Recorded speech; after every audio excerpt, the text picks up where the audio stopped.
Quilling paper দিয়ে এই যে সুন্দর সুন্দর ক্রাফটগুলো তৈরি করা যায়, আর এই ক্রাফটগুলো তৈরি করতে সবচেয়ে বেশি সাহায্য করে কোন জিনিসটা জানেন?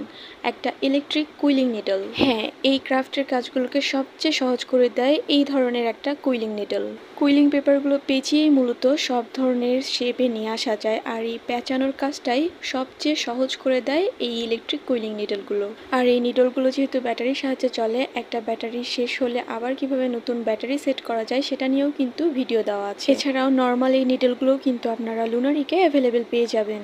পেপার রোল করার পরে সুন্দর করে সেটা বসানোর যে কাজ করে টুইজার অথবা চিমটা, এই চিমটাও কিন্তু লুনারিকে অ্যাভেলেবেল। আর কুইলিং ক্রাফটের অবশ্যই গুরুত্বপূর্ণ একটা জিনিস হচ্ছে গ্লু আপনারা লুনারিকে অ্যাভেলেবেল পেয়ে যাবেন। এর পাশাপাশি মাল্টি কালারের যে কুইলিং পেপারটা, এটা কিন্তু লুনারিকে বিভিন্ন ভেরিয়েশন অ্যাভেলেবেল, এবং এক কালারের যে কালার গ্রেডিয়েন্টগুলো সেগুলোও কিন্তু আপনারা লুনারিকে অ্যাভেলেবেল পেয়ে যাবেন। এই কুইলিং পেপারগুলো সহ এবং লাকি স্টার বানানোর কুইলিং পেপারগুলো সহ, কুইলিং নিডল সহ আমাদের কিন্তু অনেক ভিডিও দেওয়া আছে, এবং আপনাদের যাদের আইডিয়া নাই কমেন্ট করেন, তারা কিন্তু আমাদের সেই ভিডিওগুলো দেখলেই আইডিয়া পেয়ে যেতে পারে।